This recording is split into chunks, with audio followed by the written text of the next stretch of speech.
Hello and welcome to Girl Awakening YouTube. I'm Jo Hendy. And I'm Amanda Parker. Enjoy this episode of Girl Awakening in all of its vulnerable sacredness. And remember to subscribe and share.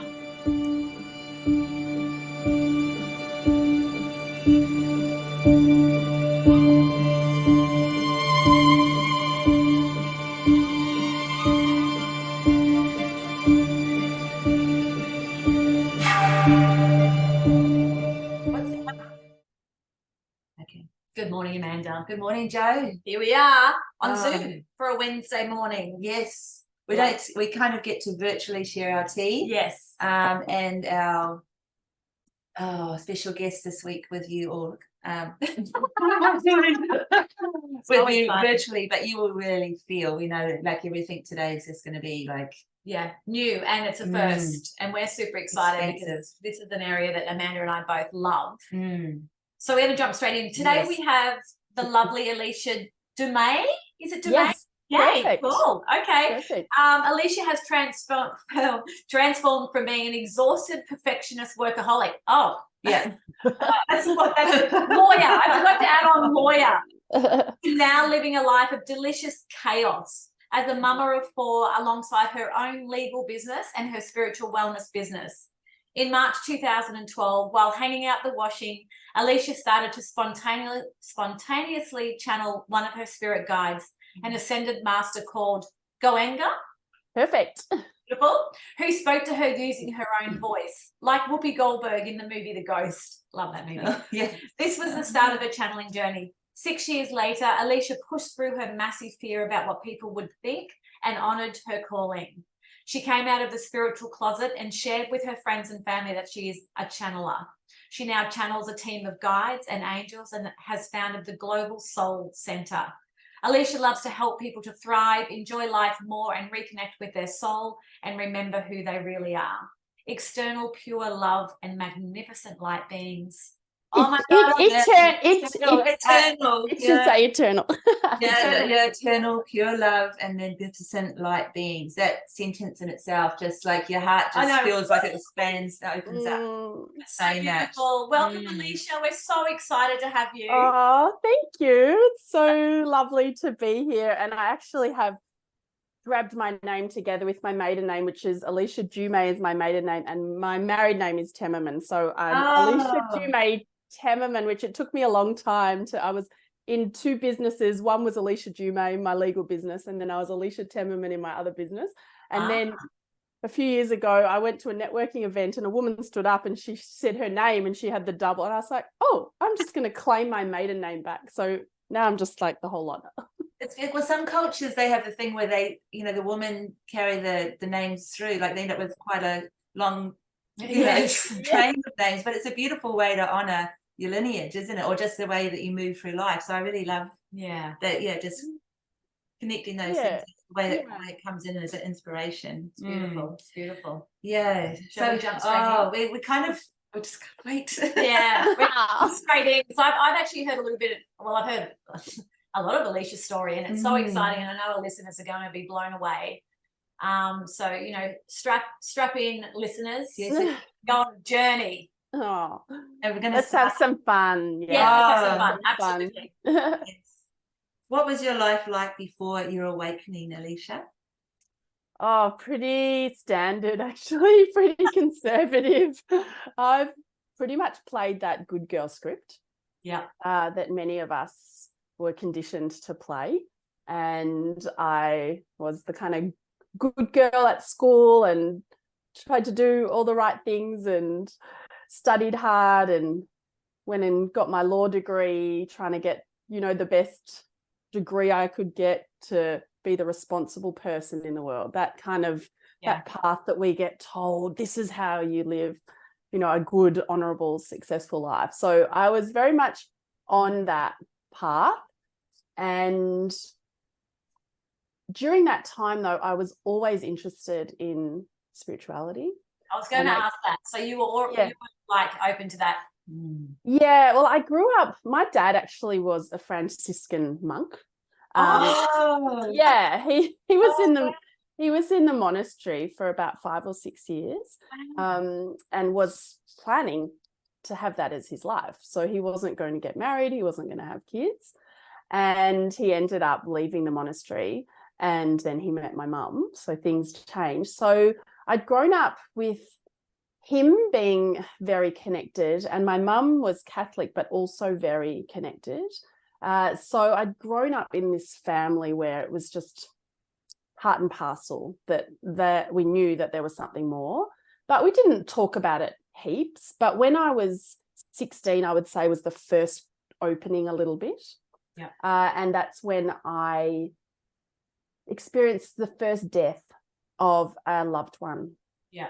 And my 16-year-old cousin died of Hodgkin's lymphoma. And I just was in complete shock by that. I just didn't understand. I just said, this can't be right. This can't be right. How can a beautiful, healthy, vibrant woman just suddenly not be here? Yeah. And that started my questioning of what's going on here. And I started reading about afterlife. Yeah. And I was 16. Didn't crack open at that age. Yeah. And we didn't have I didn't, like, now if someone looks up spiritual awakening or after death, there's so much information. But that back then it was a bit old school. So I was, reading books about near-death experiences. So I was interested, and then I went and did my law degree and did all the right things, or the right things, question marks. And then I also studied Reiki alongside so I was like working as a baby lawyer in a law firm, and I was studying Reiki on the weekends. It's and I just did that parallel. the whole story blows my mind. Like, did you because being a lawyer is so structured, and there's rules, there's strong rules and regulations. Yes. How did you split the two? Like, did you seriously just live completely two separate lives? Like, well, yes and no, because I could always read and sense energy.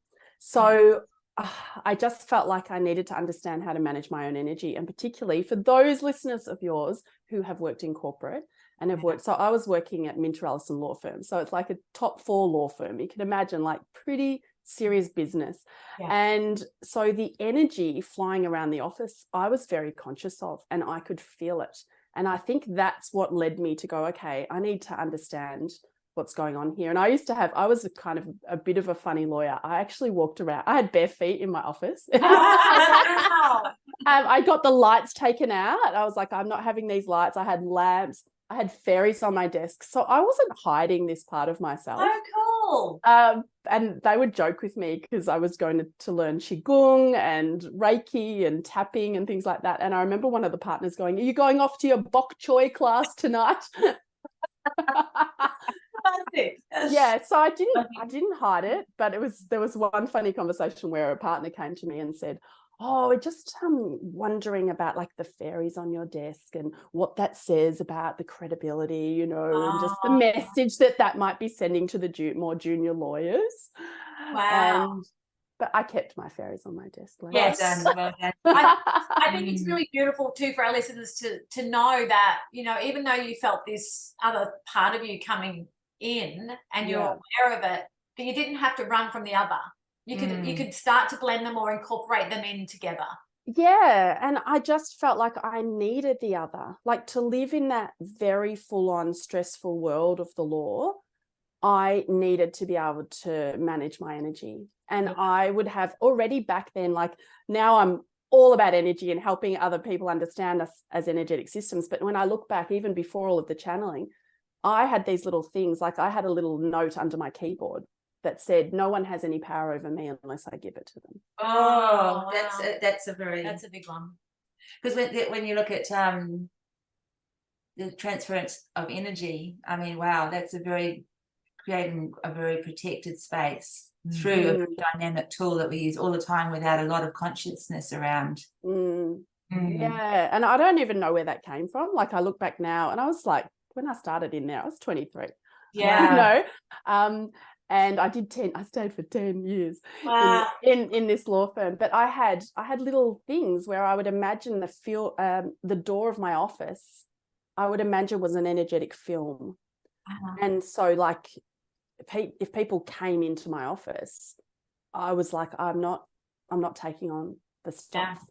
So that was another thing that, I don't know, I just wanted to make sure that I could sustain myself Yes. in a pretty full-on environment with extremely long hours and high stress, but not at the expense of me. But despite all of my best efforts, I still got completely run down, and I still got completely exhausted trying to run that wheel. And that's what led really to the awakening. So that this was how your awakening began, that point where of breakdown, or like physical breakdown? Close to I was physically exhausted. I had a coccyx issue where I'd picked up my little daughter when she was about 18 months, and I'd sat into the corner of a wooden chair and I pushed my coccyx forward. And I had pelvis issues from pregnancies. So I was actually coming into work on a Zimmer frame for a period. I could barely walk, and I still continued. Those listeners, that we've been taught this soldier on crazy concept. Ignore the voices of the body and just go and push, because that's what we do to be valuable in this world. And it is so crazy. So, but I was doing that. I was still pushing myself forward to the exhaustion point. I had to sit with this, I didn't know, this is a funny story. I didn't know it was this red little cushion I used to take on the train to sit on the train. Donut, right? But I didn't know until someone told me that was a hemorrhoid cushion. I'm jumping on the train. Doing the hemorrhoids out loud. And I'm I was like, oh my goodness. So I was actually breaking down, and I was a young woman. Wow. Right? This is not like an old decrepit person, but my body was representing like that, because I was living this life of so out of balance, so in my head. And so that's where I had this wake up call one day where at this time I'd left my job at Minters, and I'd gone into a government job. So those mums out there who know what we try to do to balance and juggle. So I had 2 kids, and I thought, okay, I'm going to give up. I was working part-time at the law firm. I thought, okay, I'll move from my part-time job at the law firm. Just listen and check the logic on this. I'll leave my part-time job at the law firm, and I'll move to government. It will be, not as stressful. And so I moved to a full-time job in government to try and find an easier way. And I reduced my salary by about $30,000. Oh, so you really kind of, this is subconscious, isn't it wild? We're going to put you into a really tiny box. So we're giving you messages. You're backing yourself into a corner with giving yourself a bigger and bigger load. Like the universe is totally playing with you at this stage. Oh, your totally. mental state is like going, I can do more for less. It's just the crazy logic. And of course, what happened? Surprise. I ended up with a bigger job, less money, more hours. It was an awesome job, though. I was managing the employee investigations team for the Department of Justice. So it was courts, tribunals, prisons, gaming and racing, going in and investigating everything you can imagine. So I'm quite an enthusiastic human. So I was going to say, so you had that curiosity already in you. Oh yeah. Always, always. I've always been a bit kind of an excitable person. Whatever I'm on, I'm just like I'm like right in. I want to know everything. I love that. Yeah. So that was a really interesting job, but there was a time that my little boy, he had a tummy issue and his tummy was hurting. And so I was taking him for an ultrasound, and he wasn't cooperating. He wasn't weeing when he was supposed to, my little daughter. So when he was supposed to. Yeah, he wasn't, all the things. And my little girl was running around just causing a complete muck in the clinic. And the people were saying, your daughter's taking over the clinic, and that all the judgment. Oh my God, I'm such a bad mum. I can't handle my kids. And then I came out of there, and I just went and burst into tears, and I was thinking, I haven't even got time to be here. I need to be back at my office. I need to be doing this. I need to be helping my team. And then I just felt like this crazy, almost like energetic slap across my face, which was like, what are you doing? You brought these beautiful babies. You longed to be a mama. Yeah. You've brought these beautiful babies here. Your boy, it makes me emotional. Your boy needs you right now, and you don't even have time. Yeah. You don't have time for him because you've got to go and tick all the boxes and do all the things in this job. And that was like my breakdown. I was like, okay, Alicia, you got to sort this out. You have got your priorities up your ass, girl. Yeah. Like, seriously. And so that's when I got back on my, okay, I'm going to be really dedicated to my meditation. I'm going to start to connect. I'd always been very interested in angels. I was like, I really want to connect back with my angel. I need to come back to home. I need to come back to my soul. I've lost my way. Yeah. I've really lost my way. And I know many people listening will know that point in their life where it's either kind of an even more extreme, where people have, disease diagnosis and all of those things that often are these huge wake-up calls. And so it was from then I started coming back and meditating, journaling, all of the things. And that's what led to I actually decided to resign from that job and to back myself and start my own legal HR business. Wow.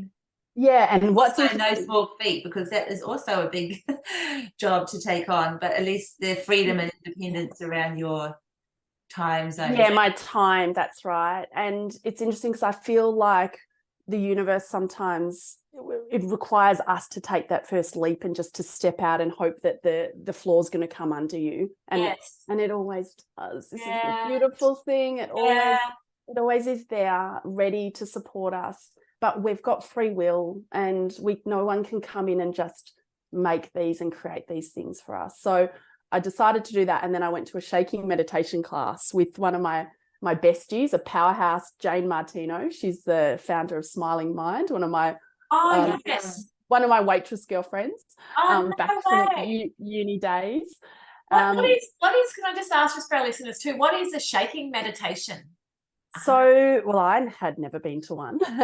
So they just put on music and you just shake. This was, there's a guy called Ratu Bagus who's from Bali, and he does this shaking meditation. So they had a big picture of him up on the wall. And so they just put music on and you just shaking. Wow.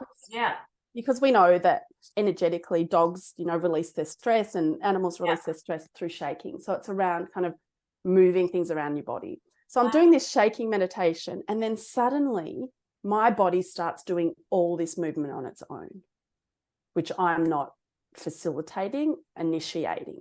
And so just to give you an idea of it, like my body starts doing like this, right? And then it does one side, and then it comes in and does the other side, right? And it just starts moving itself very systematically, right? Do you think something's wrong with you? Did you freak out? Slightly. I remember just kind of like opening, I don't know if my eyes were closed or whatever. I remember kind of like just peeking out and looking at other people. Anyone else? Yeah, I'm like, are other people being weirdos like me? Like, what's going on here?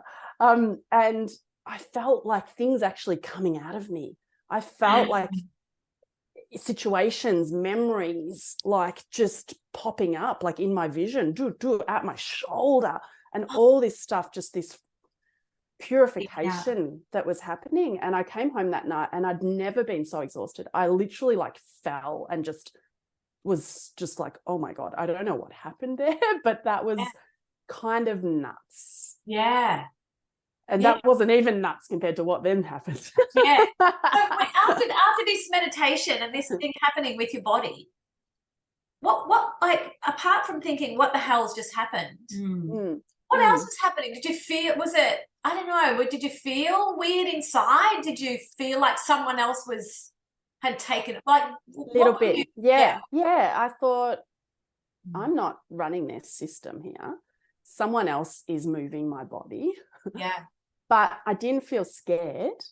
And it felt like it was working. Like I could, feel these things coming out. And then over the coming days, I had some weird things happen where I'd kind of be brought to a mirror and my jaw would start like doing some weird, which you can imagine if you already think someone's taking over your body, this looks actually next level weird, really weird, right? Like, thinking, okay, what is happening here? This is, but I still felt calm.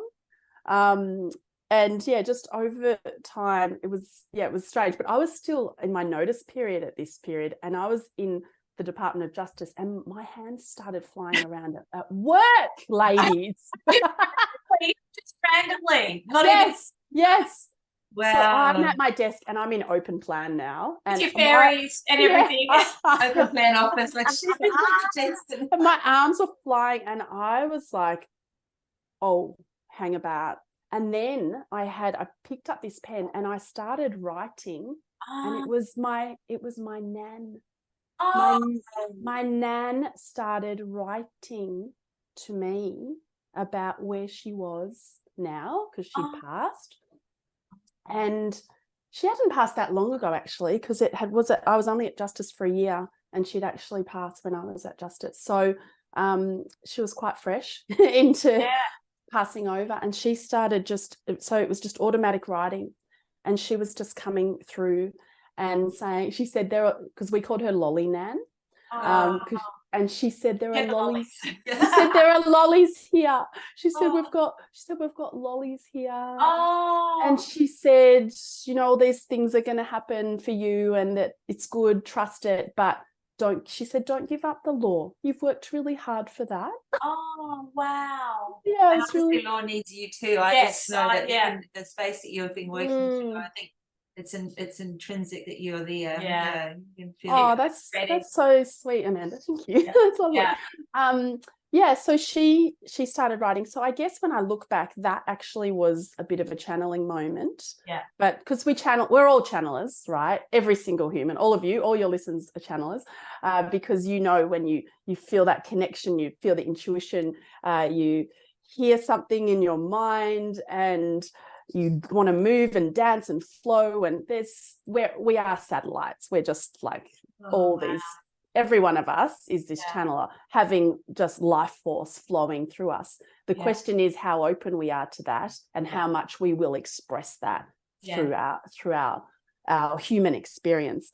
So anyway, I'm doing a very long version of this where I'm getting adding all these little pieces that sometimes I don't share or don't think to share. But that piece of my nan, I don't think I have actually shared.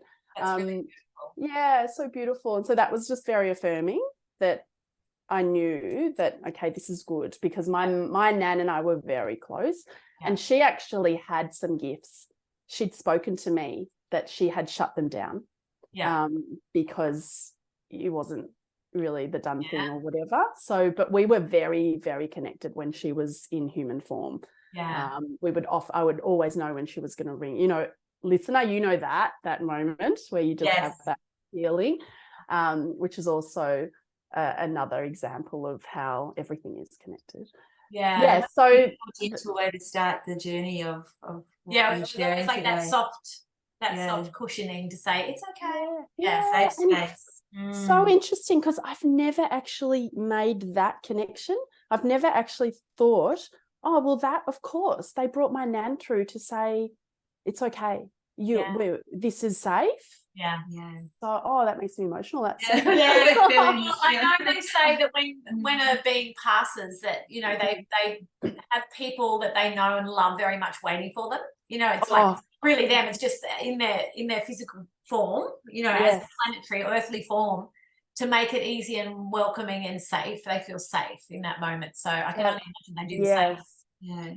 100%. I love that. And that is definitely true, because I've had another experience talking with my higher self where my higher self had to go because my other nan had died at that time. And my higher self was like, we've got the party starting. Like, wow.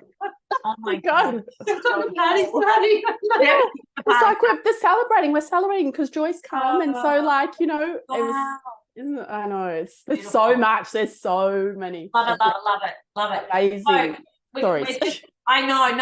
I do not want to stop anything or stop you from sharing anything. Yeah. But I know you were talking about, so there was another crazy experience that you had. Yes. So then it went next level. Yeah. What was the time period between that? what do you call that? The writing, the Journaling. No.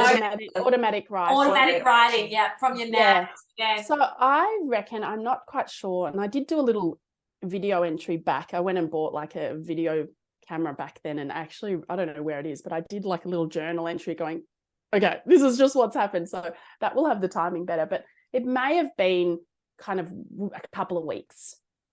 I think maybe it was like shaky meditation, then a couple of weeks, and then the automatic writing, and then maybe a couple of weeks after that. Yeah. So this was when I was back home, and we were living in Camberwell, and I had 2 little kids, and I was just outside hanging out the washing, and I probably had no shoes on. Yeah. You know, it's interesting because Karina Machado, who's got a book called Spirit Sisters, she wrote about a lot of people's spiritual experiences. And as I read that, I highlighted about 4 other women who had had spiritual awakenings, either folding washing or hanging out washing. Wow. Yeah. And because I do so much. So that's it. Everyone, you're so close, right? Just one more fold, just one more. And did you say you're in your high heels hanging out the washing? No, bare feet. Bare feet, okay. Bare feet, yeah. So bare feet. I had a heels hoist. Yeah. Hanging out the washing, a very kind of mundane thing, but also probably quite a bit of a emptying of the mind, maybe. You know, you're just there. It's a bit meditative. Like I quite like hanging out washing. And me too. And then I had this, like, just this energy, just this calm, just wash over me. And I feel like I just froze, actually. And because I do remember thinking, if my husband sees me through the window, I'm going to look like, I'm just playing statues with myself. Like, I started laughing when I heard that on your video. It's like, that is prime. The husband, I could visualize your husband going, what the fuck? What is she saying? I know, because I don't even know how long I was like there, like a bit paralyzed or something. And then I had this voice talking to me or trying to get on my channel, and it was clunky, trying to get on and just saying, I am. And it might have been like 30 times, like just trying to get, because they explained to me it's like radio stations, like we're all radio stations, and they're tuning into my channel. So they're like he's trying to tune into my channel. And then finally says, I am Goenga, your Father Spirit guide, here to remind you what you are here to do on earth. Oh, yeah. Just that little message. Yeah, I know, it's like no pressure.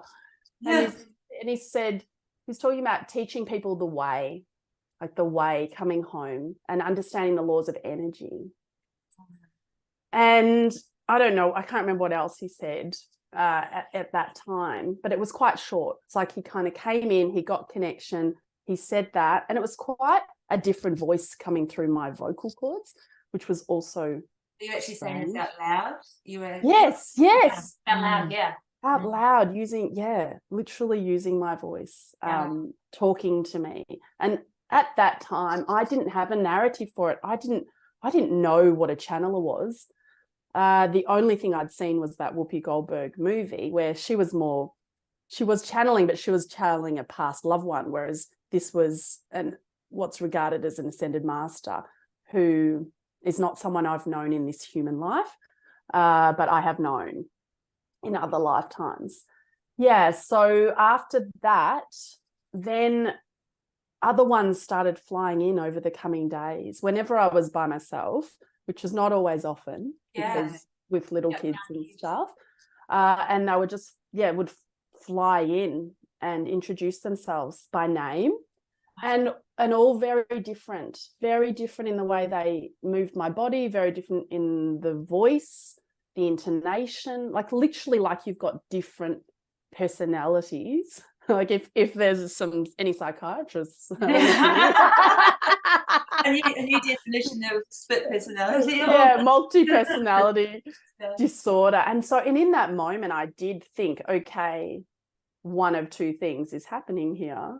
This is actually happening, and I have got someone connecting on my channel who's not here in physical form, or I have gone spontaneously batshit crazy. Please let it not be that fun. Yeah. And how crazy would it be? Because like depending on who what your environment is, what your decision would have been around that place. Like whether you opened up into it more, or whether that got fully judgmental and shut down, and fear coming in. And that's what I was going to ask too. Just a side question. How is hubby around this? Is hubby open? Is he? I mean, he's your husband. Feeling that he must be a bit special. Yeah. Oh well, that's a whole nother podcast. Yeah. So my husband was a Jehovah's Witness. Oh, bless. Yeah.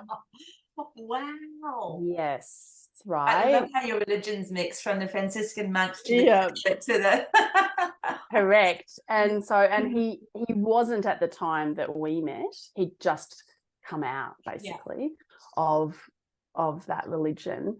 But what did you say? How's the synchronicity there? Him coming out of that quite an intense religion, and you also coming into this. Well, no, he came out of that when I first met him. So I met him, I was 23, he was 28. Yeah. And we met, it's pretty cool. Love. We met in a bar. I saw him and I was like, oh my God. And then I came back 2 nights later and he was there again. Hopefully not consistently over that 48 hours. He hadn't left. I never thought of that. That's so funny. But like, I'm going to stay until she comes back. Yeah.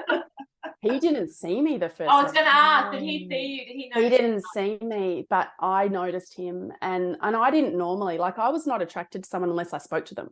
Yeah. But this was different. Like, I saw him, and then the second time I was like a magnet. Yeah. Like, I didn't even have a choice. That's beautiful. Yeah. Anyway, so that very quickly blossomed.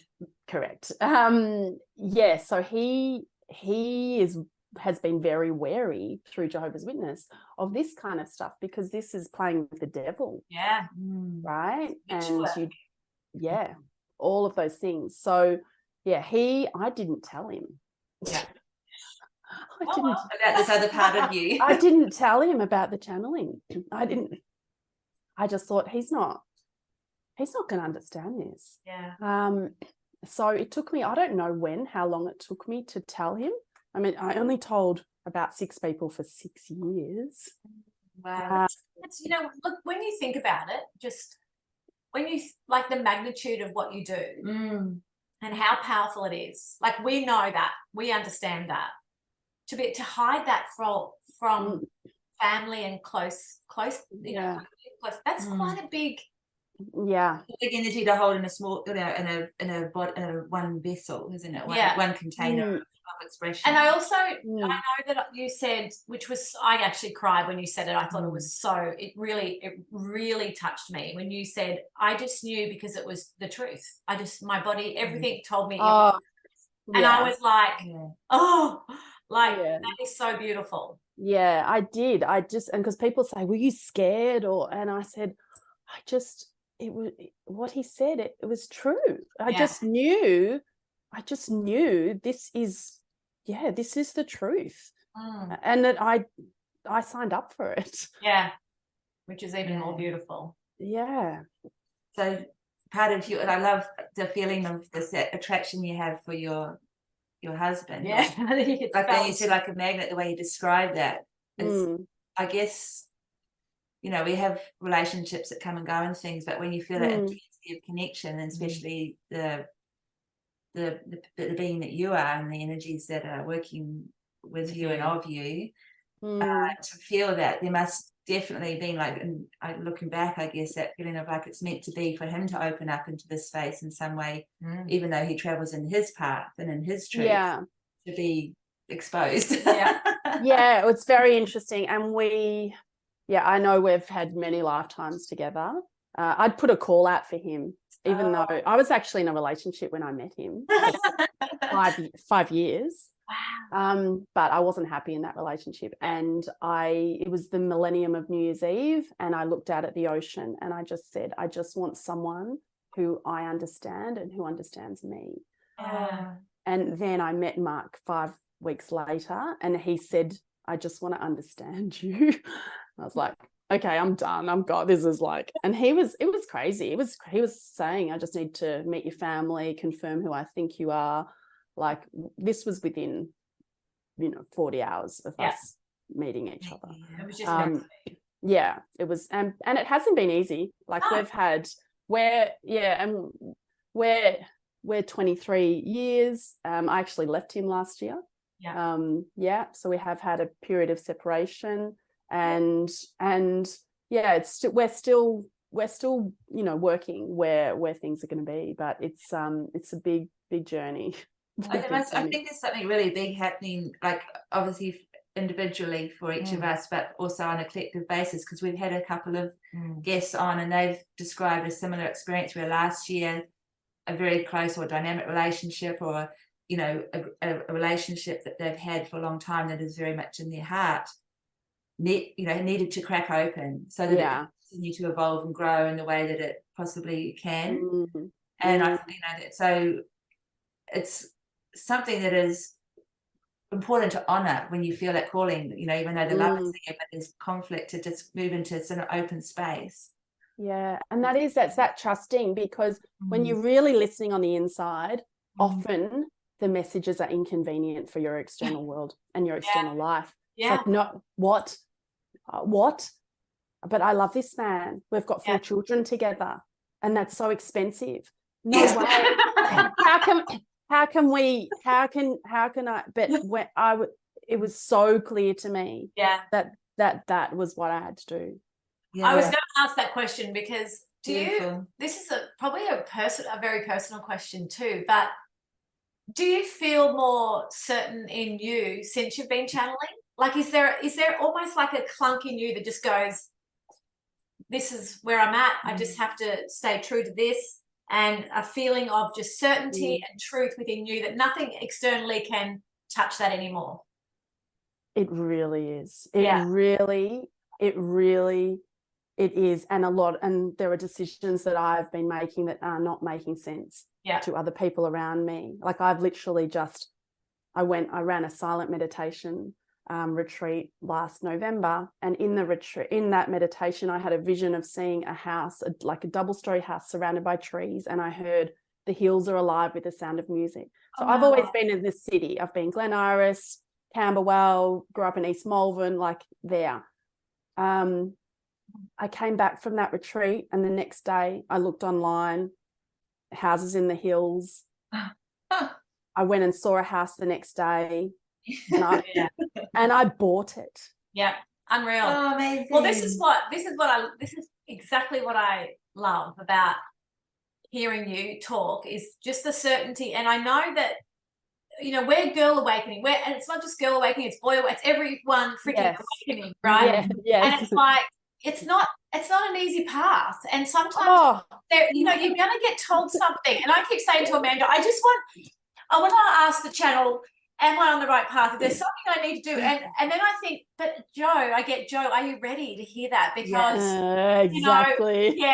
It's like, we want to hear this stuff, but do we really want to hear it? And I'm like, I've been saying to myself, and this is a personal thing too lately, I'm ready to, I've spent the last 20 years unpacking, and I'm ready now to do what I need to do. And that's what I sense from you. It's like, there's so much certainty I can feel in you. It's like you're now on your you're doing what you came here to do as a being. You're in the engine room of the train, and whoever wants to be in the carriages can be in the carriages, but there's no. And that's the reality of the awakening process. For women that are listening, it's not all fun games, fucking fairies and all that. It's like, no, you've got to get in. You've got to get in. You've got to get deep. You've got to get messy. And often I would say, God, I wish I was asleep. I wish I could just close the door. And I wish I could just, sit and watch Netflix every night and just, not feel the Feel. everything. The Everything, right? So the intensity of The what is actually going and, on. And that's the other thing I would actually say to your listeners who are on the awakening. So prior to my awakening, I spoke about the good girl, diplomatic, go to harmony, say all the right things, be friends with everyone. Condition, right? And so actually this has been a tricky spot for my husband, because he had a very amenable wife. He had a wife who just worked around, placated, yes, happy, everything's good, right? And now he's got a wife who feels her emotions. This is like, who the fuck is this? Right? This is not who I married. Yeah.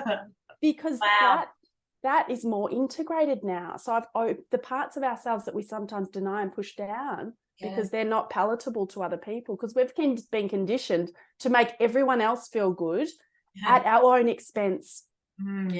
At our own expense. And so I will no longer do that. And I know the energetic consequence when I do that. So everything is just much more clean, and the laws of energy don't lie.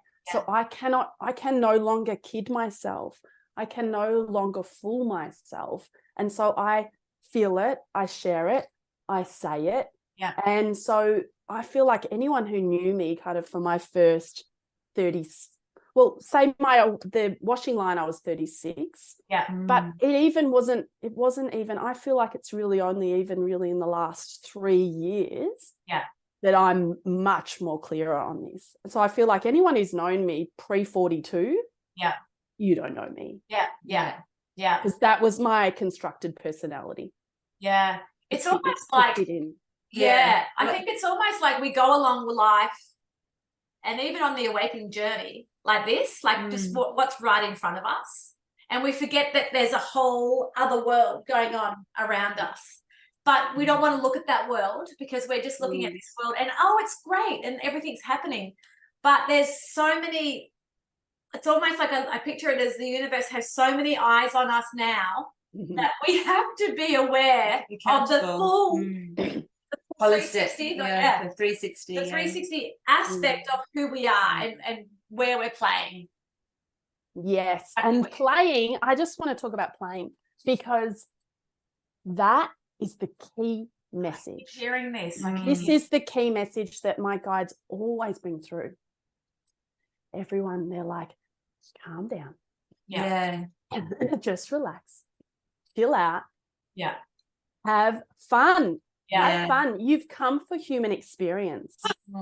You've come to experience all the things. And like when they come into my body, one particular guide, she loves my fingers. Oh. So she's always like, fingers. So fun. Like she loves to sit down in a chair, like, wow. Because we just take for granted this human experience. So they're always just bringing back to present of just every little moment, every little decision, every little hug, every little, like this morning, my little 8-year-old daughter, she was so sleepy and she's got these big, gorgeous cheeks, right? And she was just sitting in my bed and I was just like going like this with her cheeks. And she looked so adorable. And she was just loving it. And I'm just like going like this with her cheeks. And it's this, like these little precious moments that we have with each other. Yet the trap we can get into with this spiritual journey and seeking is that we miss the point, because we've got eons for spiritual journey. We've got eons to live in spiritual bliss and all of that stuff. But we chose to come here into this particular time space dimension where there is a whole polarity, there's duality, there's challenge, obstacle, sickness, suffering, all of the stuff. And from our soul's experience of things, joy and ecstatic experiences are just as important as being right in the drudge and right in the trenches and experiencing all of the things on the spectrum that we've been taught things that you don't want to go through, you don't want to experience. Whereas your soul's like, oh, wow, this is so fascinating. Look at this. And we're going through this, and look at the emotion and response we're having here. And, oh, wow, you're right in that. Oh, yeah. You know, you're feeling that emotion. You're feeling pissed off. Oh, wow. How cool is that? I love it. Yeah. It's funny Yeah. because Esther Hicks, I heard this like 20 years ago. I was listening to Esther Hicks, and she was channeling and Abraham, and the question was, what do you miss most about life or being on the planet? And they said contrast. Yes. The contrast. It's like, correct. we're here and you think that we're in a better place. We're not. We're over here. And yes, we feel love and we feel light, but we don't have the contrast that you have on planet Earth. Yes. Experience it all. You know, live yes. it all. Yes. Exactly what you were saying. Yeah, all of it. Just dive right in. Like just the whole and you know what? And diving in is going to be painful sometimes. So, but when you have that sense, what you spoke about before, Jo, where you've got that sense and deep trust and deep knowing that we are safe. Nothing can harm us. Nothing can harm us here. Nothing in our ultimate essence can be harmed. We came here for an experience of this realm. And my guide recently, one of my guides did a channeling where she spoke about like so many humans being at the end of their life, and it's only in those moments that they realize, oh gosh. And then she said, they say in their mind, oopsie daisy. Oh, oopsie daisy. I came and oopsie daisy. I missed the point. Like I came and I got so caught up in this system of what we think we're supposed to be doing, and you know, we've got to work so hard and do all these things, yet so few people are living, are following their hearts, the desires, the things that you want to express and experience, and people are holding themselves back because of all the sensible reasons, and they're just like, risk it all, go for it, just have fun. I feel like you're talking to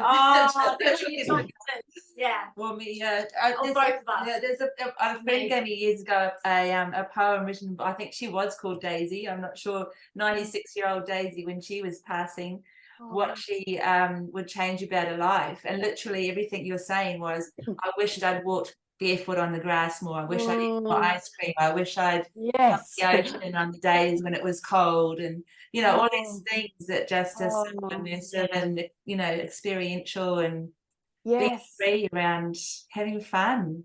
And ice cream. My guides talk about ice cream a lot. They actually use the analogy, like they've spoken about, you know, as humans, you're just taking so much for granted. Even when you go and you order an ice cream, you know, you might just go, oh yeah, I'll have that one. It's like, and they speak about like, come in and just take everything in the moment, and then just look at every single flavor and just imagine, oh, what would that taste like? Oh, what would that taste? And then, you know, when you make your choice and they hand over, you watch them scoop it up. Oh, the anticipation. And then they, you know, you finally get your choice, and then just be with your ice cream. Oh, every moment, every mouthful, just love it. Wow. I'm so hearing you. We're going to go to the gelati bar after. Oh my God, I'm so hearing you, and it's so beautiful. You've just said it so perfectly, and I hope that sinks into our listeners, you know, to basically the gist of the story is to live life to the fullest. Get off the wheel. I want to go back, because we've literally gone. It was absolutely the perfect track to go off, because it's been amazing. But back to the clothesline. So you've had this experience where you know, your arms, your hubby's looking out thinking, what the hell is going on there? Also with the shaking meditation I got from that, like it was like a decoding, wasn't it? So that the, you know, preparing your body for that, as you say, that channel. Exactly. And I didn't know that at the time. And later they told me that it was a purification, and there were some times where I was in the shower, and I don't know if you've seen The Green Mile. Yes. I was in the shower and my hand was moving, right? And they brought me right down. This is kind of weird. but they brought me kind of right down to my knees in the shower over the vent, like over whatever you call it, the drain thing. Oh, Yeah. And was like Oh, yeah. all this stuff coming out because they had to tune my channel, like get my energy on the right frequency to be able to. So that was prior to the actual channeling happening. But I was still, even though I trusted, my lawyer hat never left me. And I was always looking for the evidence. I was always wanting to just, and I went and got a video camera, and I videoed all these different beings coming through me because I thought I need to show myself that this is not me. But there were a couple of other things, which was my pelvis issues. I went to the chiro around this time, and my chiropractor said, I don't know what you're doing, but I'm working on a different body. Oh, wow. Yeah. Energetically wise, you'd be vibrating completely. Your structure. So there's pelvis problems were sorting themselves out. And the other, there were two other pieces of evidence. One was that suddenly I could start to sing in tune. So my voice, they've changed my voice because some of the angels some of the angels sing, and I didn't even make it into like the chorus at high school in terms of singing. That's so beautiful. So that was like a change that I couldn't deny. And the last thing, which was the final, like, okay, Leash, you can stop, you can call off the investigation. Love that. The final piece was one of these guides came through, and I remember where I was standing. It was the front of our old house, and there was a big full-length mirror, because I would often channel looking at myself, because I was also quite fascinated, right, as I'm watching my own body do different things. And this energy came through speaking an entirely different language. And so at the time, I remember kind of thinking, whoa, this is a bit much. And I'm watching this white Australian woman speak a language that I didn't understand. Wow. But kind of like I understood the gist of it. You know, when you're talking to someone and they speak another language, but they're using... So it was like kind of on the heart and this and that. And then that energy kind of came out of my body, and it was quite strong, and I almost fell over. I remember saying, hey, everyone, I'm not sure I'm ready for this.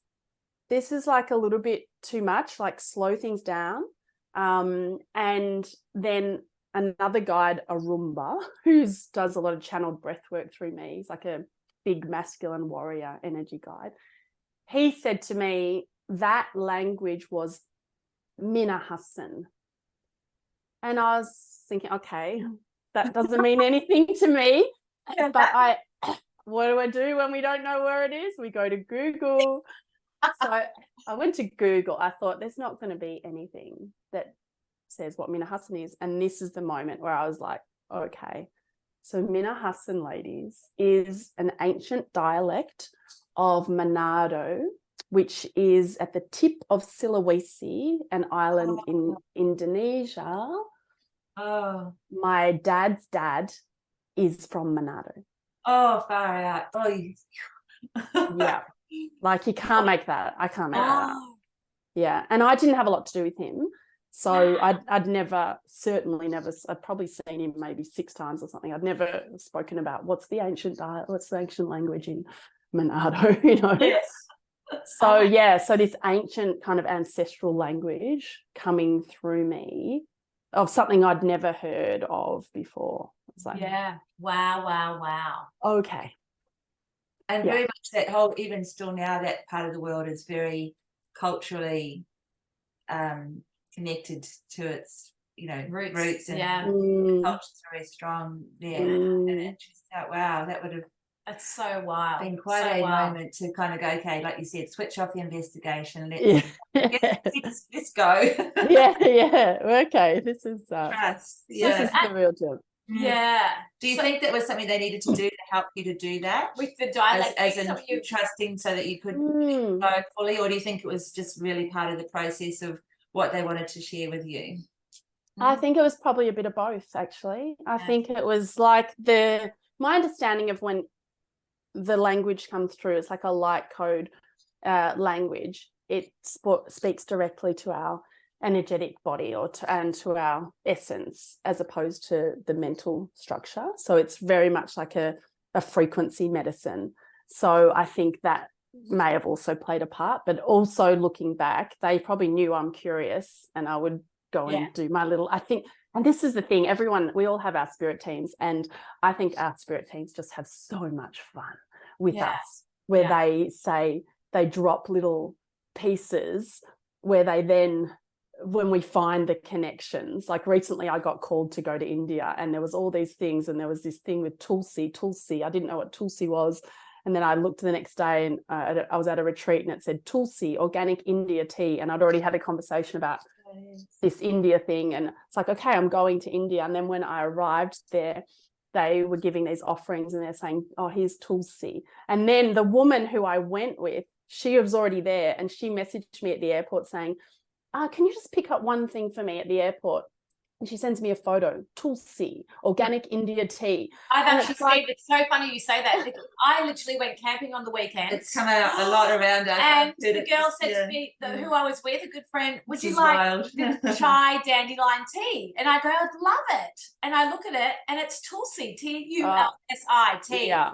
It's beautiful. But oh my God, so but out of everything that she can ask me to bring, it's the exact picture of the same tea bag that she had no idea that I'd been on retreat, and that was my message that I was coming to India. It's like, and they're just having fun. They're like, oh, we'll just drop that and look at that and blah, blah, blah. They're having fun. And just, beautiful. Yeah. Talked about before how, you know, when you get on the journey and, you know, like you guys say to you, you need to buy this house, or you need to go here, you need to do that. Like, are they actually physically, are they saying that to you? No. So that's the thing. There's this, they've got to dance very carefully because we've got free will. So they can't actually tell us anything.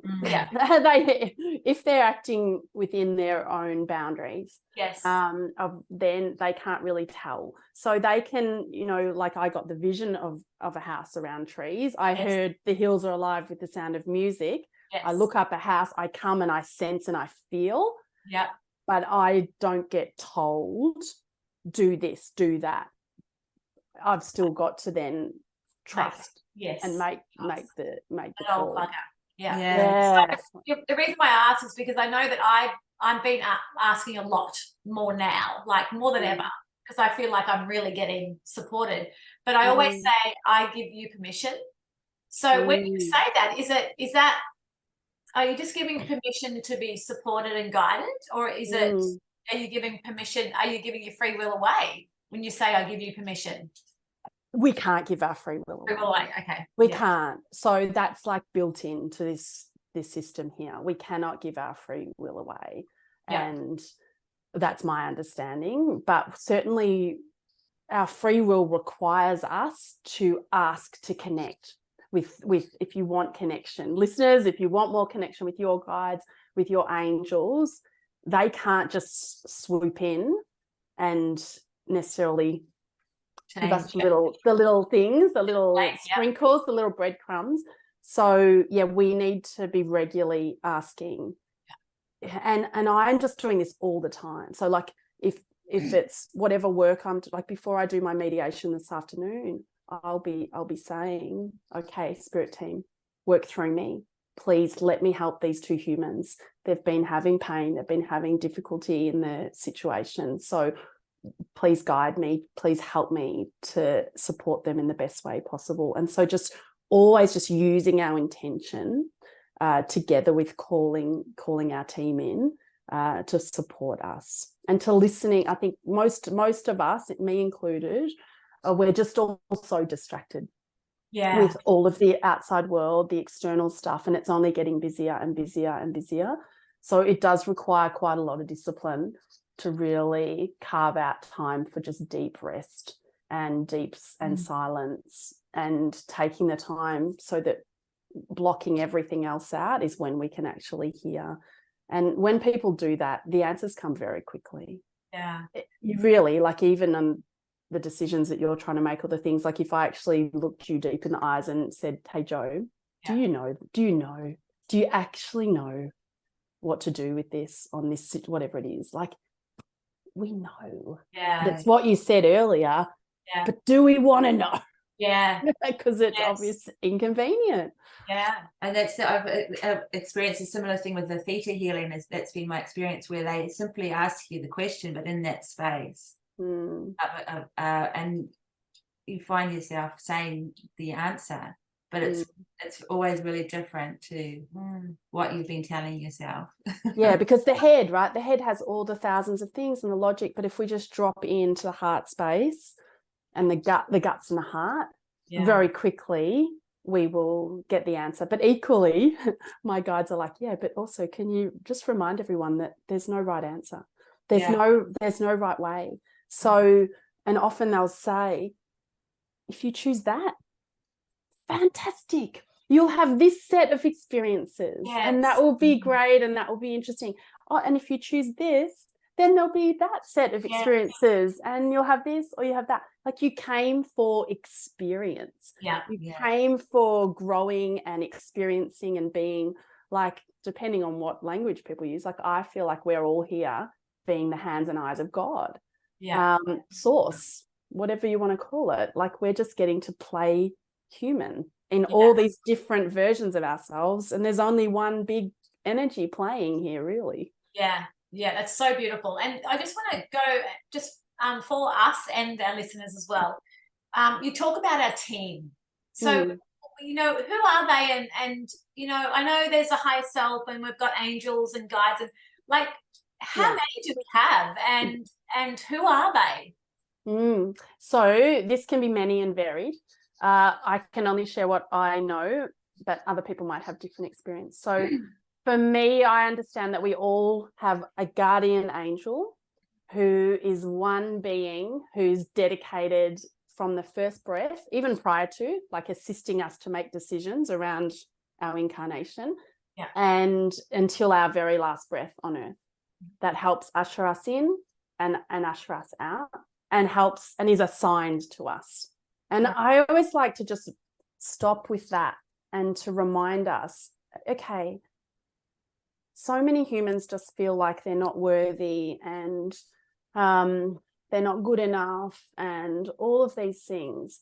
And I just want to just say, how can that be true if you have an entire being, an angelic being that is dedicated to just you from your first breath to your last breath?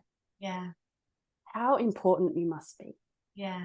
How important this experience must be, that our Creator has dedicated an entire angelic being to be with you the whole journey. So beautiful. So beautiful. And then we have other guides. So you might have guides that come in for certain periods of our life and then go, or you might have guides that work in different spaces. So I can just share, for example, to give you a sense of, for me, and some people might have 3 guides, some people might have 2, some people might have 20 at any one time. So I have my Father Spirit guide, I have a Mother Spirit guide, I have my warrior, masculine warrior, who does channeled breath work through me.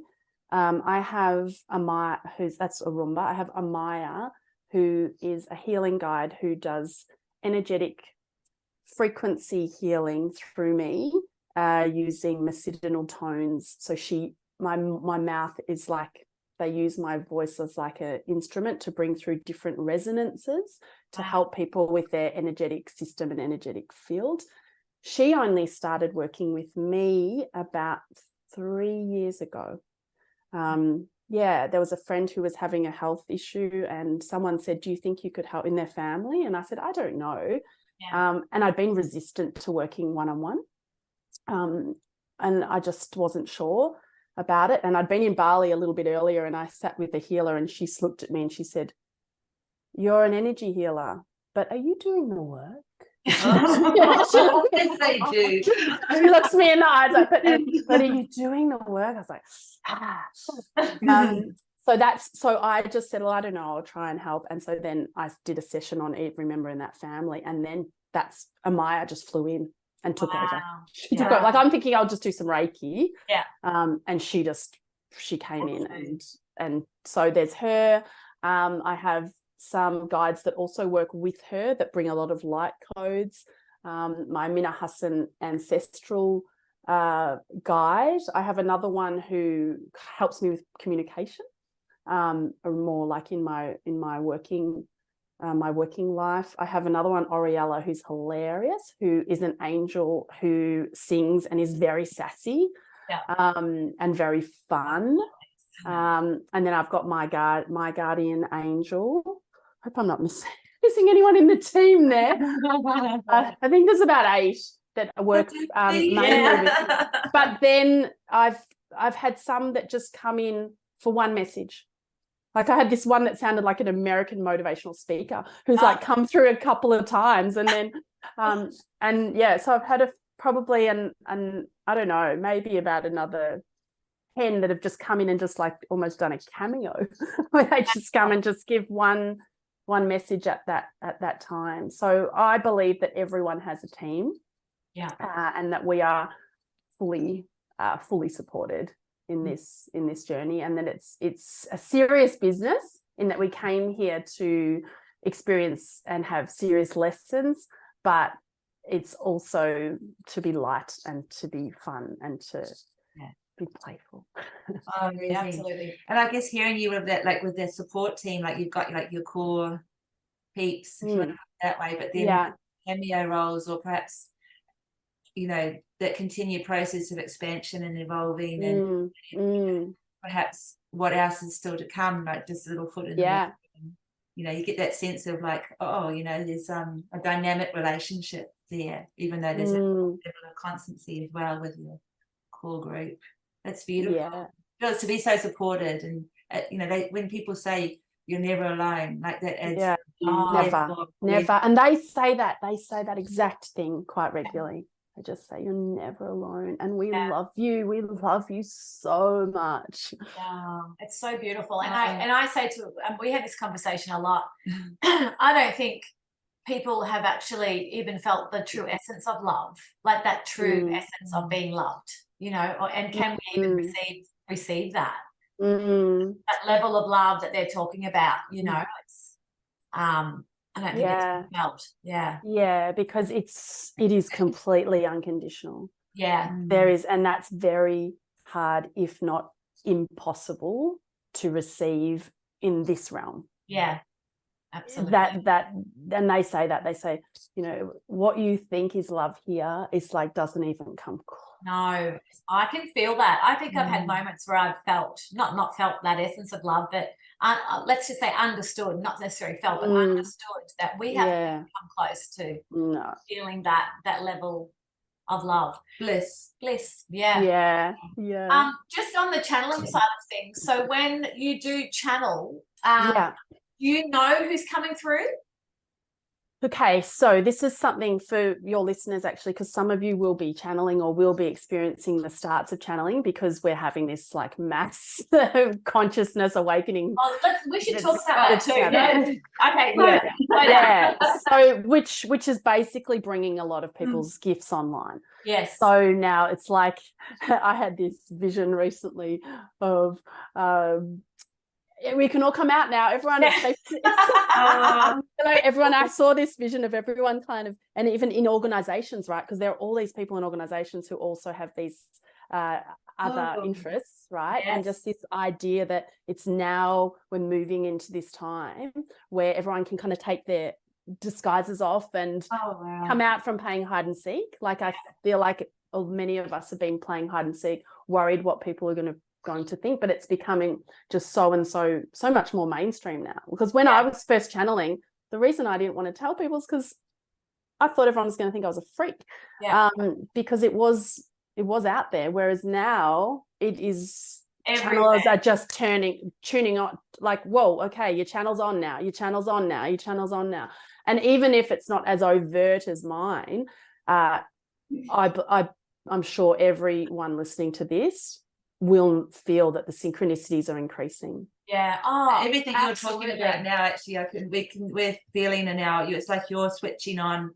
We've been talking about with the podcast how it's an activation for our guests for our listeners, but also for ourselves in this place, which we just feel so honoured to be. It's like coming in for a session each Wednesday. Who's going to take us through a session today? You always feel like another version of yourself, you know, each time you sit with these people that are so expansive and sitting in their truth and sharing it activates something in all of us. Well, that's what's happening, because we've all got it already within us. We've all got the divine, the Christ consciousness, whatever language we want to use, within us. The kingdom of heaven, I'm not religious, but that concept. And it's now just this activation, this lighting up, this building that's happening across our planet, which is amazing, just so exciting. So exciting, because there's been a couple of memes and things around, you know, like the Simpsons, how they prophesized things that are going to be happening, or foreseeing things, and you're just really making me aware of it's like we're still so limited with our interpretation around this space, because there's this one particular meme around the episode where Homer Simpson runs down the steps and pulls these masks off the Kennedys who are running for presidency. But they're reptilians. And they're reptilian, the aliens. But the thing is, like, you know, when you, and also on the whole, like, you know, there's a lot of, you know, the conspiracy theories, if you want to, for want of better Soft word, light and all that kind of stuff. But the language lately has been around, you know, there's people placed everywhere, and literally the words that you said, in these high places and low places and medium places all around the planet, and they're going to step forward soon, and they're going to take control. But there's different ways you can translate that aspect, whether it's fear or love, or for better of humankind, or etc. And this is what the underlying current is of hope, that it will be for the better of humankind. But listening to those words that you just shared with us, the mass consciousness awakening, and there's people in all these different places. It is so, isn't it? It is so that we are ready for this. Yes, we are. Yeah, we're ready, because the disconnection is just tipping too far. And we've lost our connection with nature. And so that's what Mother Earth is yearning and calling, is calling us home and calling us back. And so more and more people are finding themselves, I'm actually wanting to reconnect with nature. I'm wanting to slow down. The speed of life is too much. And so there's going to be many more people. And that's even with everything that you know, what's happened. We've just gone through all this hoo-ha. And my guide said, there's so much attention that's being given on your realm about numbers, right? It was like COVID numbers, vaccine numbers, all these things. And they said to me, if only you could see the numbers of people awakening. When we knew that, I felt like that whole thing was for that reason, to wake people up. It wasn't about the negative side of it. If you wanted to get caught up in that, you could. But there was a massive shift. I mean, I myself went through a massive shift. Well, because it requires, like, for the Mother Earth to shift her frequency and for us to continue to experience and enjoy our time here, it is requiring a purging, a reckoning energetically. And so what that is looking like is that pretty much every human you know is experiencing challenge upon challenge upon challenge right now. It's just like, and what we may be used to experience in a few years is like a few months. One thing I'm finding, it's like one thing where you just come up for air. Okay, whoa, just got through that. And then it's like, here comes the next wave, right? The next wave. So we're just like on this extreme sport level of clearing stuff right now. And do you know why that is? Is it because more light is coming into the planet? Is that why? My understanding is that, well, I just ran a retreat on the weekend, and Goenga was talking about, he was being very funny, but he is saying that he's like, planet Earth, you're in the emergency department. He said, you're in the emergency department, but please know, you have the best surgeons, you have the best team, you have, like, we are on this. And it's like all held, it's all supported, it's all going to be absolutely fine, but just kind of like hold on a little bit for the ride, but know that you're safe. And I think that people are starting to realize that everything that we think, everything that we create energetically has to be expressed somewhere here in the planet. And so if we truly want to assist humankind and the experience here, then what that requires is a lot of discipline around our minds, and not grabbing onto the fear and not getting all worked up in all of the different things that we could get all concerned about, because the more we do that, all that does is vomit more of that out into our energetic realm that then has to be expressed somewhere else. So it's around that purification of the energy here to assist what the planet is seeking to do right now for us. Yeah. Wow, it's really interesting and beautiful, because I know that they can say everything's perfect and we have the best surgeons and we have but there's, it could mean, I don't know, like we look at the fires in Maui and all this weird stuff happening. And you go, why is that happening? And there's a lot of conspiracy around that. And is there another agenda, or is that the balance and what's going to happen next? How do we balance that out? It's like it's very interesting the times we're living in and what's true and what's not true. And even what you're saying about the numbers is the way of intimidating people into making a fear-based choice, isn't it? Or like everybody's over there, so I should go over there as well, because that's the greater numbers. And that's why this has been, and just even with what you said, Jo, like, and the balance, and Amanda about the numbers, it's like everything comes back to running everything through your own filter. Yeah. Running everything through your own sense of, before I say do anything, before I believe anything that anyone says, because no other external voice can truly tell us how to do any kind of experience for you, because you came for your own incarnation.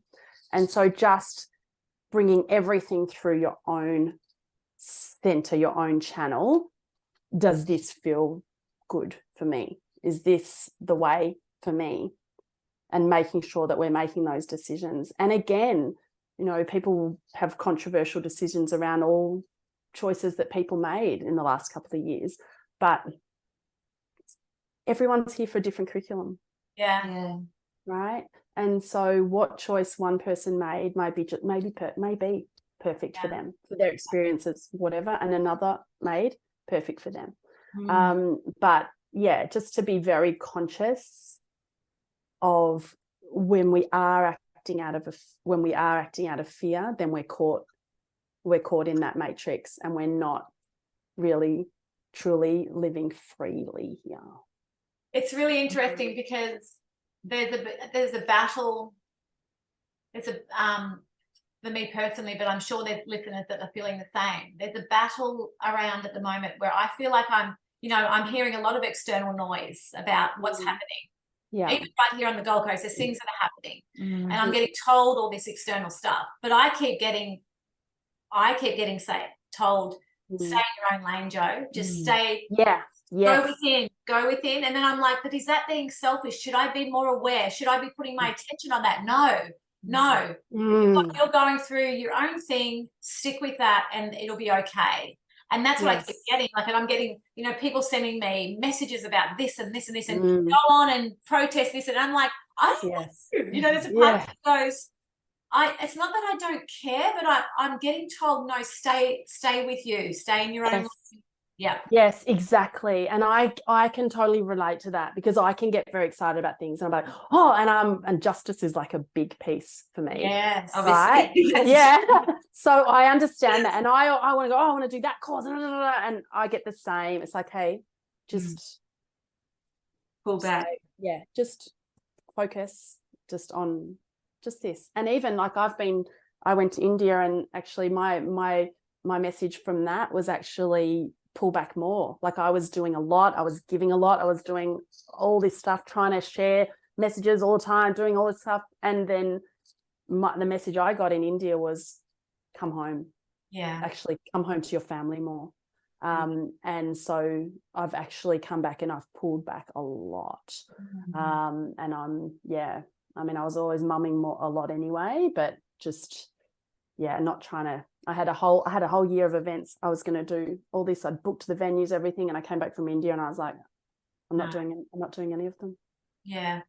For me, that's like what we're talking about, and I've been on a similar journey with my family as well and myself. It's kind of like a solidifying again, isn't it? Even though it's getting a lighter and more higher frequency, like as in I am, you are, we are. Yeah.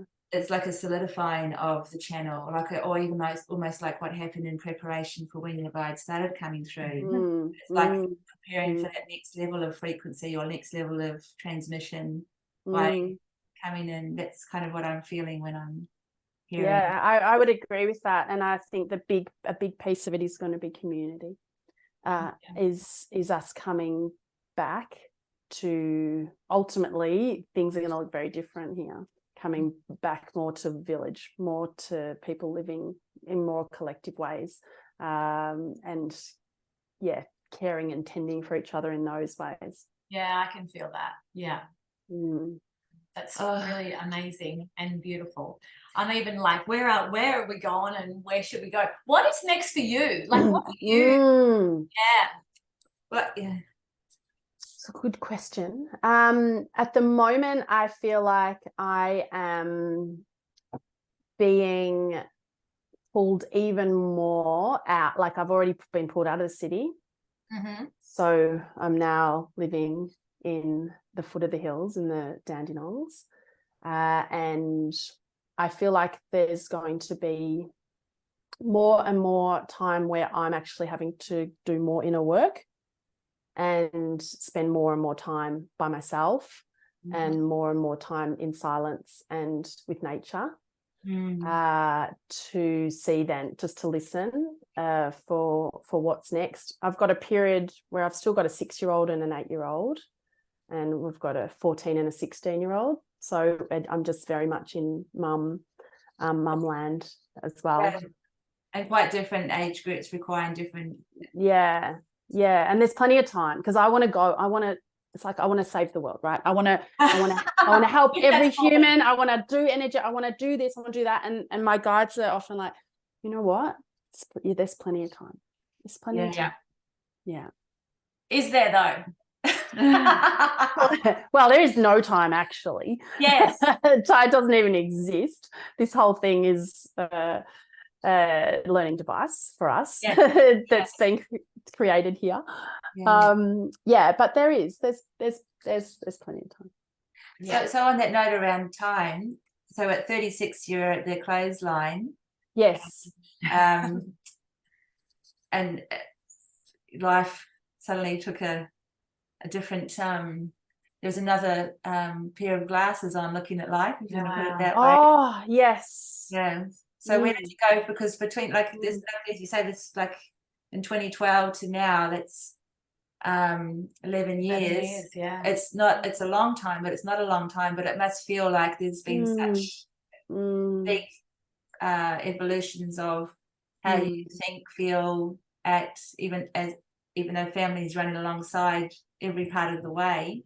Yes. How does it feel since standing in the clothesline, or how has life been since that moment to coming through to even the next couple of years? I love that, because when you said that, it made me immediately think of when that first happened. I remember it was March and I went to Moomba not that long after the washing line, and I remember just being like in awe at Moomba because everything was brighter. Yeah. Everything I could see, like I remember just the thing I noticed that's different now is that it's like the interactions between humans just touches my heart so deeply. Like I just love watching the interactions between humans and energetic exchanges. And I remember being at Moomba and just like, it's like you've literally been dropped into another realm. Yeah. And that's how they want us to see our experience here. Like, imagine that you've just been dropped into earth today, every day. Just imagine you've dropped here and you're like, wow, oh, look at that. Yes. Oh, that's so cool. You know, to have that sense. Like and that kid-like. Kid-like. Yeah. That wonder. Yeah. So I look back at my 36-year-old self, and I actually don't know how I did that decade in that law firm now, because now my life is just so different. I don't actually work that much. And if I have, last week I had a full day of work in the city for my other business. And I was like, come on the train, come back. And I did. I thought, God, how do people do this every day? You know, because when you're disconnected from your body, you can just, you can on and on and on. But once you're actually connected to your body, you have to listen to the body. That's a beautiful point. Can you tell us a little bit about that? So being connected to your body, what does that mean to you? Well, for many of us, we're very much in the head, right? And living here. And so the energy is just here, flying around up here. And, oh, what about that and this and that? Oh, and if that happens and this and this and this, and all these just thoughts just being blah, blah, blah, blah, blah, blah, right?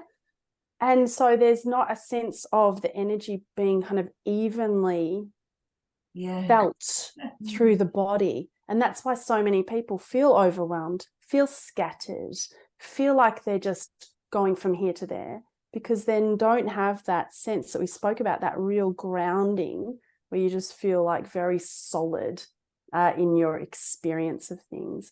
And when we're here, we can also deny a lot of feelings that are coming that feel uncomfortable. Oh, I feel sad about, that's too inconvenient to feel that. So I'm just going to eat this chocolate bar instead. Yeah. Hello.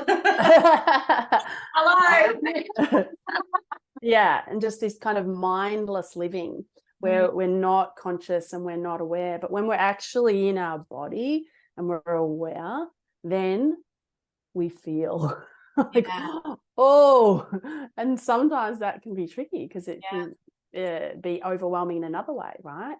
And I'm not saying I'm always good at this. I'm still so much a work in progress because I'm so programmed. I'm still so, the striving, the workaholic piece, like it's significantly better, but I'm still that part of me can still want to play and come out. Well, it's in us from such a young age, isn't it? Like from, what do they say, from 0 to 7, all of our programming is done. Like it's so ingrained in us. It's like, we're taking off so many layers and so many coats. It's like, that's true. I think like 0 to 40 is kind of the creation of this constructed personality, the adapted version of ourselves. And then from 40 onwards, it's like this complete, actually, do I want that anymore? And dropping this back and doing this back. And there's a woman who came to one of my retreats and she was about 60. And what I love about retreats is so many people are often old. Most of them are often older than me. Yes. Right. And she sat in circle and she said, I'm 60 now and I just do whatever the fuck I want. It's like a woman. Yeah. Oh, and you could just feel this, wow. It's just some freedom, isn't it? It's freedom once you hit 40. It's like there's something that just comes in. It's like we have this saying, no fucks given. And it's like freeing just even saying that. It's like on my 40th birthday, that was literally the thing that I gave myself, was like, now I can say no to whatever I want. I don't have to say yes unless I want to. So powerful. So powerful. And energetically, like I just did a channeling on this recently, and my guides were saying that so many humans are saying yes when they mean no and no when they mean yes. And what that does is just an energetic depletion, because we know there's an incongruence. And also when you're saying yes to someone, when you actually want to say no, energetically they know that on some level too. And so then there's all this obligation, expectation piece that's happening, and it's not a real yes. So you're giving someone a false yes, thinking that you're making things better for them, but you're actually being untruthful energetically to them. So it's just being clean. And so when you say yes, the person knows, oh, that's really a yes. And they'll say no. Like there's actually, I love those people. Like, you know, when they say yes, they mean it. Yeah. And I think that for me, reflecting sometimes the most clearest example of what you just said then is when I've been talking with my children, or in an actual interaction with my children, and some of those poignant moments when because they're so incredibly pure, right? You know, they're so knowing, they're so wise, they have got so much. They're so much ahead of us in the game of all of this, and they're so truthful little beings. Yeah, big beings. So so you can really feel sometimes those interactions around truth and clarity, obligation, expectation, and how our children hold us in a very true space. But we, you know, 100%, 100%. I mean, they are our biggest teachers. That is my biggest spiritual adventure and my growth area. Yeah, no, absolutely. It's I think anyone that has kids knows that and is on the path as well. It's, you know, once we actually start to realize that they're actually here for us, it's a good starting point, and then true in ourselves, isn't it? If we actually own that for them, we own it for ourselves innately. I was going to ask that quick question before, because we will have to kind of stop for a break. Stop for a little break. It's 11:07, my angel number I just saw. Anyway, sorry. Okay. I was going to ask, do you channel for your kids? Oh, it's so funny actually, because I was doing a channeling in Bali recently, and my 14-year-old came up behind me and was like, did like those who are only listening in the audio, she was kind of like mocking me in the back, like pretending to be trying to do the same thing. So yes, not really, because it's pretty out there. Like I haven't, that none of them have actually seen me do the full well, that was just light codes, but haven't seen another energy come through me and speak through me. There was one time my 14-year-old was helping me cut a track where my guide had come through and had like a coughing fit in the middle, and I wanted to cut that out. And then she heard it. She's like, "Who's this? What's this?" And I said, "Oh, that's, you know, how I talk to the angels. That's one of my guides." And she looks at my husband at the time and she's like, "Do you know about this?" So like they know I've always said I speak to angels and things like that. And sometimes I do a bit of energy work on them, but not so much channeling. But I have had experiences where my younger daughter actually, my nan had come through, and she said to me my nan was in the room. And my older daughter was braiding my younger daughter's hair, and my nan was very proper, and I'm not very good at putting all things together, and my kids always look like disheveled and all of that. And so that would have been a time my nan would have been very proud, like, oh, she's making her look pretty. And so my 8-year-old daughter, she was about 6 at the time, and she said, Nan's here. And I said, "Oh, where is she?" And she pointed like she was behind me. I said, "How do you know? Can you see her?" And she went like this. And she told her. So my nan had said, "I'm behind Alicia." Oh, beautiful. That's beautiful. Wow. Have we missed any questions? So amazing. So it's kind of like we can still kind of come back to a couple of these, because it's like, what if you, I don't know. That one's not really irrelevant. Yeah.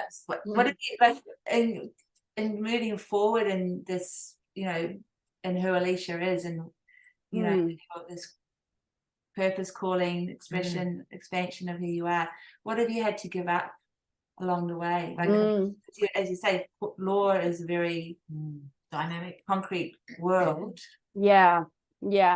Family, friends.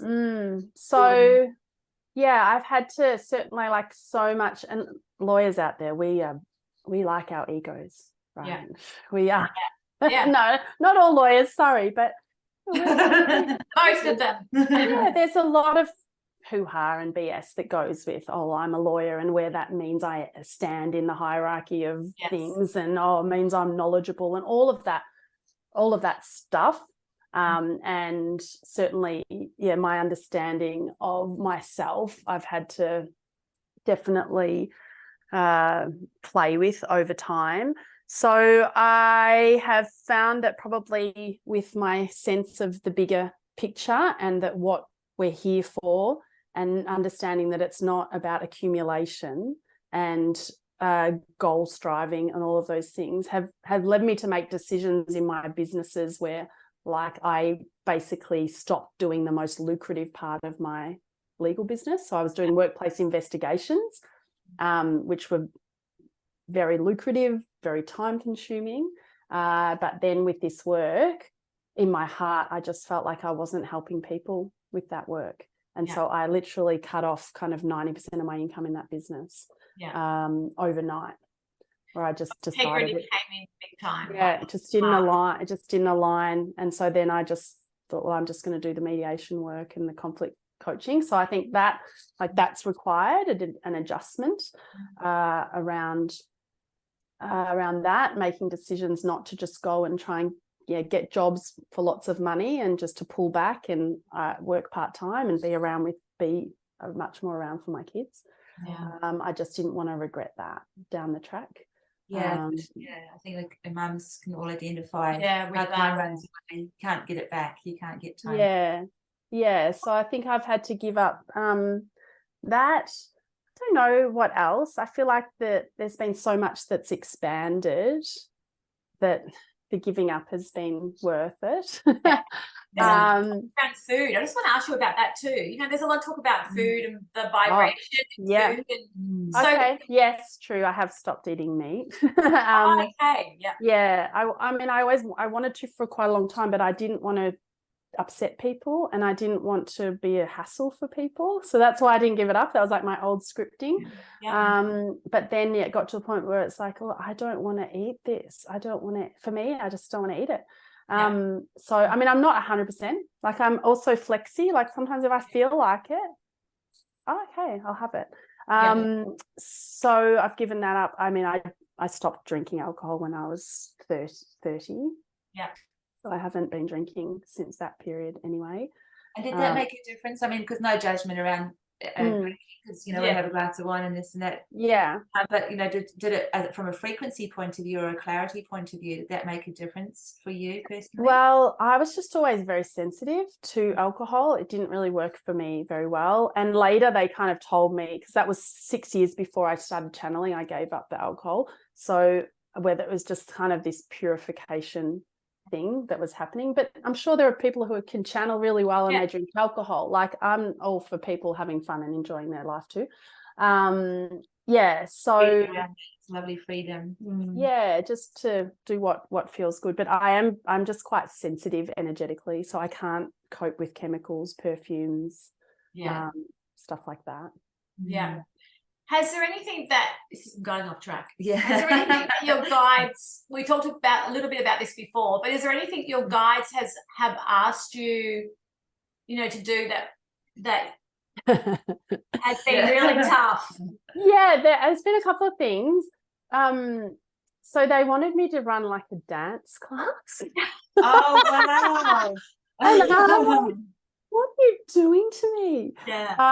So definitely that was stretching me. And I did do a few of those, and I will do more of them when I have the space for that. But they want me definitely to bring people together for dancing and for singing. So they want that community and that frequency and the healing. So that, I think, that's stretched me a little bit. They wanted me to run cacao ceremonies, which I felt like I wasn't qualified to do that. But then the very first one I did, I had this immediate past life experience holding the ladle, like of being like Mayan or something back. Like, oh, I have done this before. Okay, so there are those kind of things. And definitely the channeling, like, it took me a long time. Even when I came out of the closet, I was channeling with, so there's a couple of different ways. I was channeling with me at the front. So channeling with me at the front looks like me, sounds like me, but they're dropping the words through me. And it took me quite a long time to build up, to feel comfortable, to totally surrender for them to channel through me, because it looks weird. It's like you've almost got to close your eyes if you're watching it, because you see me and talk to me, and then it's a different person coming through my body. Yeah. Do you close your eyes when you channel or open eyes? It's a mix, usually closed, I think, but sometimes when I'm doing energy healings, I feel like my eyes are open. So it varies. And can you hear what's going on when so I'm a conscious, I had to work this out later. Yes. But I believe I'm a conscious light trance channeler. So I kind of go into a little bit of a trance, and my energy, this is another interesting thing, my energy pulls back to my right shoulder. Yeah. And I was doing a talk or an event a while ago, and there was a medium in the room, and she said to me, I saw the exchange of energy. So she said she saw me drop back to my right corner, and she saw my guide come to the front. And that was really another affirming piece, because it's like, yes, that's where I go. Wow. Yeah. That's where I go. Yes. And so I'm just sitting there watching, as it comes through. And is it just you? Does it look like you're looking through your eyes, or is it something else? Yes, through my eyes. Yeah. Yeah. Interesting. Yeah. But I look different. Depends on which guide's coming. Yeah. My face will look a bit different. Yeah. And do you have any body? I'm asking all these questions because I'm always wanting to body change temperature or anything that you notice? Sometimes I can go a bit colder. Yeah. Sometimes it drops a little bit for me. Yeah. Yeah. You actually feel the difference. Yeah. Not obviously, but even I've noticed it more when I do energy healings. I feel like the room just drops. Like, I don't know. Yeah. Look, I love it. I know a lot of people it'll be probably the first time that they're actually going to hear this, and it might, it might it might freak them out. Yeah. I would understand that. And a lot of people have said to me like, oh, the first time I saw that, I just thought, oh, she's acting. She must be, it's just it's too weird. You have this cognitive dissonance. But then I just always think, God, I do not have time. No, I do not have time to create this all up and script it and make it all up. Like, yeah. But the funny thing is there are people out there that do that. And it's like, wow. Because we're becoming very sensitive. We're becoming more sensitive, so we can feel these things now. It's like we know truth from fiction, and it's like we're becoming much more aware of all of this. I think it goes back to what you were saying before around being in your truth and the obligation, the expectation. Those when people are saying yes when they mean no, those moments are becoming much more like, oh, there's an elephant suddenly in the room. You just can't do it anymore. But it's so interesting if people would kind of make something like this up, because I think, God, if I'm going to make something up, I'm not going to make something up that makes me look like a freak. Exactly.